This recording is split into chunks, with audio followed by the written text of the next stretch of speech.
Olá pessoal, eu sou Anderson Miranda, aqui do canal XMath. E no vídeo de hoje vamos resolver 5 questões do Enem, resoluções que não precisam nem fazer cálculo. Apenas olhando e observando você consegue resolver as questões. Nós vamos aqui a primeira questão, onde diz que um administrador resolve estudar o lucro de sua empresa e para isso traça o gráfico da receita e do custo de produção de seus itens, em real, em função da quantidade de itens produzidos. Então, como vocês podem ver aqui, eu tenho um gráfico, o eixo Y é a quantidade em reais e o eixo X representa a quantidade de itens produzidos.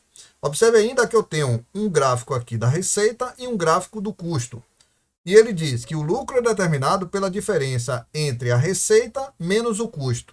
O gráfico que representa o lucro dessa empresa em função da quantidade de itens produzidos é uma coisa que a gente pode observar aqui, logo de cara, o ponto onde eu tenho aqui o encontro da receita com o custo.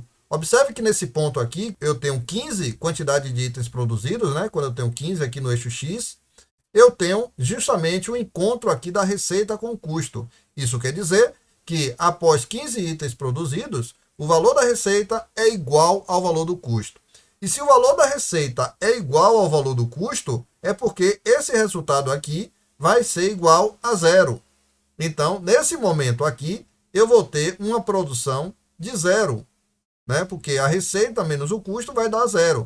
Então, o gráfico que me representa a função da quantidade de itens produzido em relação ao lucro, eu vou estar associado a quem? É quando eu tiver aqui no quantidade de produzidos, tiver o 15 aqui, e tiver o valor de zero, né? Então, isso vocês podem perceber tanto no gráfico A quanto no gráfico B, né? Eu tenho 15 aqui, ó, o ponto onde o valor em real é zero.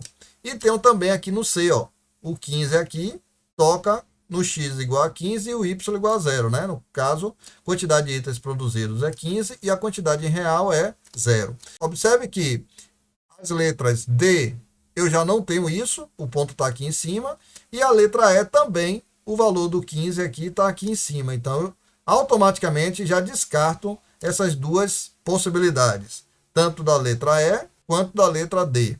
Então, observe que ficamos agora com a letra A, B e C. Outra coisa que a gente pode perceber é que eu tenho um valor do custo até o valor do 15, um valor maior do que o valor achado aqui para a receita. Observe que o gráfico da receita está abaixo do valor do custo. Então, quer dizer que o valor do custo, nesse caso aqui, o custo está sendo maior do que a receita. Então, se o custo é maior que a receita, é porque esse resultado aqui vai me dar um valor que negativo. Se eu tenho um custo aqui maior que a receita, então, essa parte do gráfico, que sai aqui do 5 até o 15, ela vai ficar toda negativa. Então, você observa que do 5 ao 15, a letra A, ó, eu saio aqui do 5, ele está todo aqui negativo, todo abaixo do eixo da quantidade de itens produzidos. Isso já não acontece aqui na letra B. Ó. Então, automaticamente, a letra B é o contrário. Do 5 ao 15, ele está acima. Ó. Ele está todo acima do gráfico. Então, eu descarto a possibilidade de ser a letra B. E também descarto a possibilidade de ser a letra C, porque ele está todo acima aqui do 5 ao 15. Então, com essas duas informações, visualizando no gráfico, eu já posso dizer que a resposta é aqui a letra A. Vamos aqui a outra questão. Em um jogo desenvolvido para o uso no computador, objetos tridimensionais vão descendo do alto da tela até alcançarem o plano da base. O usuário pode mover ou girar cada objeto durante sua descida para posicioná-lo convenientemente no plano horizontal. Um desses objetos é formado pela justaposição de 4 cubos idênticos, formando assim um sólido rígido, como ilustrado aqui na figura, né? Para facilitar a movimentação do objeto pelo usuário, o programa projeta ortogonalmente esse sólido em 3 planos, quadriculados perpendiculares entre si, durante a sua descida. A figura que apresenta uma possível posição desse sólido com suas respectivas projeções ortogonais sobre os 3 planos citados durante sua descida é qual? Temos aqui as projeções que estão nas partes aqui laterais do sólido, né? Observe que tem uma coisa que eu descarto, a letra A, porque se vocês observarem, ó, o desenho que está aqui embaixo, na parte de baixo, ela não está coerente com o daqui, ó. Então, observe que a parte de baixo está até coerente com a figura, né? Eu tenho 2 blocos aqui em cima e tenho 2 aqui na base. Então, ele representa identicamente como está aqui embaixo. Porém, quando eu vou fazer essa representação, o solo está deslocado. Então, era para ele estar nessa parte, nessa linha verde, ó. Tinha que estar alinhado com essa parte daqui, da representação aqui da vista de cima. Então, ele não está. Então, eu já posso descartar que a letra A não vai ser. Quando eu vou para a letra B, acontece o mesmo raciocínio, ó. Não está alinhado, ó. Se você perceber, ó, eu não estou alinhado aqui ao valor correto aqui, a mesma coisa da letra A, né? Então, ele também não representa a resposta para essa questão. Quando eu vou para a letra C, está pior ainda, porque a representação da parte de baixo, ela está até correta, porém, a parte de cima, ela está oposta, então ela está diferente, ó. Você pode observar aqui que eu tinha aqui esse formato, que era igual à letra A, que é o correto da figura, porém, na letra C, quando você vai olhar aqui, ó, eu tenho uma outra figura totalmente diferente das anteriores, né? A anterior estava correta, porém, o posicionamento da linha que estava diferente. Então, também eu posso descartar a letra C. Quando eu venho na letra D, a parte de baixo está diferente da posição correta, que seria ou da letra C ou da letra B e A, né? Então, essa parte de baixo não está coerente com a vista de cima aqui do sólido. Então, só por isso, eu posso descartar também a letra C. Ficando apenas com a alternativa E. Então, você observa que realmente é a resposta da letra E. A vista de cima é realmente essa vista que está aqui. E você observa agora que o alinhamento aqui, ó, dos outros da letra A e B que não tinha, nesse aqui está coerente. Você segue aqui e ele está coerente com a figura. Tanto a vista de baixo quanto a de frente, e a vista lateral também está corretíssimo aqui também, se eu vou observar. Então, concluímos assim que a resposta correta é a letra E. Vamos aqui a outra questão, também super simples, super rápido e que nós conseguimos fazer de cabeça. Mais uma questão. A figura 1 apresenta uma casa e a planta do seu telhado, em que as setas indicam o sentido do escoamento da água de chuva. Um pedreiro precisa fazer a planta do escoamento da água de chuva de um telhado que tem 3 caídas de água, como apresentado aqui na figura 2. Então, você observa que nós temos aqui a casa, temos a planta do telhado dessa casa, né, na figura B, e temos na figura 2 o objetivo que o pedreiro quer construir. A figura que representa a planta do telhado da figura 2, com o escoamento da água de chuva que o pedreiro precisa fazer, é qual dessas? A letra A, você observa que está idêntico aqui à letra B, né, a casa A, porém, eles acrescentaram aqui esse formato, esse triângulo aqui, essa parte desse triângulo eles acrescentaram, mas não colocaram a setinha do escoamento, né, como tinha aqui na B, ó. Você tem aqui a seta do escoamento, certo? E não colocou a seta do escoamento no caso da de cá. Então, observe que a letra A e a letra B elas são quase idênticas. A diferença é que na letra B eu tenho também esse triângulo, que é o que está representado aqui na figura, né? Então, se eu olhar aqui de cima, fazer um olhar assim, eu vou ter justamente esse formato que está aqui na letra B. Só que com detalhe, na letra B eu tenho indicado aqui o escoamento, né? O escoamento da parte que pede aqui na figura 2. Eu posso já dizer que a resposta aqui seria a letra B.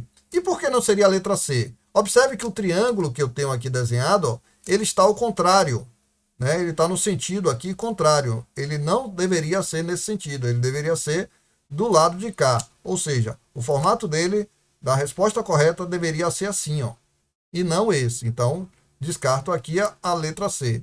E a letra A também, não faltou o escoamento, né? E aqui eu não visualizo essa parte do fundo, então é como se não existisse. Então eu posso descartar também a letra D, porque não existe esse triângulo aqui na parte do fundo aqui, ó. E a letra E também não existe, nem esse outro triângulo aqui de trás, e além disso é parecido com a letra C. O triângulo também está invertido, então, sendo assim, descarto também a letra E. A resposta correta é a letra B. Mais uma questão que a gente resolve visualmente, sem precisar cálculo, apenas com o conhecimento de noção de figuras espaciais. Outra questão. Vamos aqui. A exposição a barulhos excessivos, como os que percebemos em geral em trânsitos intensos, casas noturnas e espetáculos musicais, podem provocar insônia, estresse, infarto, perda de audição, entre outras enfermidades. De acordo com a Organização Mundial de Saúde, todo e qualquer som que ultrapasse os 55 decibéis, unidade de intensidade do som, já pode ser considerado nocivo para a saúde. O gráfico foi elaborado a partir da medição do ruído produzido durante um dia, em um canteiro de obras. Você tem aqui a oscilação da onda em vários momentos, em picos e momentos também aqui de decréscimo, né? Ele pergunta aqui, nesse dia, durante quantas horas o ruído esteve acima de 55 decibéis? Então, aqui tem o 55, eu posso observar que nesse momento aqui, ele estava acima de 55 decibéis, ó. Aqui é outro momento que ele estava também acima de 55. Aqui eu tenho mais um momento, aqui tenho mais um pequeno momento também, e aqui tem o outro. Então, basta contar aqui a quantidade de horas. Então, observa o quê? Que saindo daqui do 2, eu vou até o número 5. Aqui eu vou ter 1, 2, 3 horas nesse intervalo aqui. No outro intervalo aqui, eu saio do 6 e vou até o 9. Então, eu tenho aqui mais 3 horas também nesse intervalo. Olhando por de cá, eu vou sair aqui do 11 e vou até o 14. Aqui eu tive 1 hora, saiu do 16 para o 17. E do 19 até o 22, eu tenho de novo aqui mais 3 horas. Então, o total de horas que eu tenho aqui vai ser 3 com mais 3, com mais 3, com mais 1, com mais 3. Então, é só somar. 3 com mais 3, 6, com mais 3, 9, com mais 1, 10 e com mais 3, 13. Então, minha resposta aqui vai ser a letra E. 13 horas se passaram com o ruído acima de 55 decibéis. Vamos agora à nossa quinta questão. Mais outra questão também super simples, super fácil, não há cálculos, apenas o visual, apenas olhando a questão e interpretando você consegue responder. Coisa que dá para responder em menos de um minuto, você consegue fazer uma questão como essa. Aqui tem, o consumo de espumantes no Brasil tem aumentado nos últimos anos. Uma das etapas do seu processo de produção consiste no envasamento de bebidas em garrafas semelhantes à da imagem. Nesse processo, a vazão do líquido no interior da garrafa é constante e cessa quando atinge o nível de envasamento. Tenho aqui o nível de envasamento apontado aqui na garrafa e ele quer saber qual desses gráficos aqui, a pergunta vem aqui, qual o esboço de gráfico melhor representa a variação da altura do líquido em função do tempo, na garrafa indicada na imagem. Então, pessoal, é o seguinte, observe que a garrafa, até esse momento aqui, ó, se eu considerar até esse nível aqui, a garrafa tem um formato cilíndrico, ó. Ela tem essa parte toda aqui cilíndrica. O envasamento até esse momento aqui, ele é constante, o mesmo desenho. Então o desenho vai começar a mudar daqui em diante, ó. Quando eu começar a passar dessa etapa daqui em diante, ó. Então o que é que acontece aqui? Aqui ela vai encher mais rápido. Então o tempo quando chegar aqui, a curva, o desenho da curva aqui, ela vai aumentar um pouco mais rápido, vai encher mais rápido, né? Então, se eu tenho a mesma vazão, até esse ponto ela enche proporcionalmente, linearmente, na forma de uma reta, não é isso? Então, eu posso perceber que de todos os gráficos que eu tenho aqui, se a garrafa fosse toda cilíndrica, seria a letra A. Mas como eu chego a um ponto da garrafa em que ela se afunila, né? Você percebe aqui que ela há um funil, então há um crescimento aqui mais rápido, ou seja, há uma aceleração do tempo. Aqui eu tenho a altura da garrafa, e aqui eu tenho o tempo. Então, nesse momento que eu estou destacando que é aqui, onde a garrafa vai subir, vai encher mais rápido. E aqui ela deu uma certa inclinação. Então, ela teve uma inclinação mais rápida. Então, eu posso concluir que a resposta dessa questão é a letra B. Então, se você gostou desses vídeos, dá o seu comentário aí no Enem e me diga se vocês estão preparados para resolver questões dessa forma, bastante rápida, e pensando e olhando a questão e conseguindo resolver. Comenta aí nos comentários como é que está seu nível aí de matemática para o Enem. Valeu, pessoal, um abraço e até o próximo vídeo.